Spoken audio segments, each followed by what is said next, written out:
E per la sesta e ultima batteria in corsia 1 Giulia Brigato, alla 2 Rachele Onora, alla 3 Eva Bende, alla 4 Giada Gorrier, alla 5 Deborah Bernardi, alla 6 Vanessa Rigoni, 7 Michelle Ramis, alla 8 Angela Antoniazzi.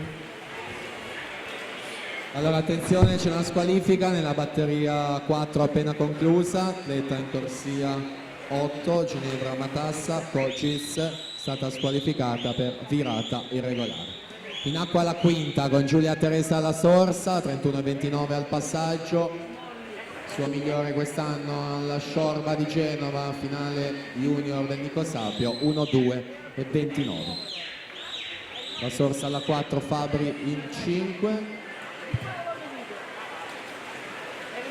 1,3,92 qui in batteria, al momento al comando della classifica. Elena Fabri al momento terza, 1,4,61.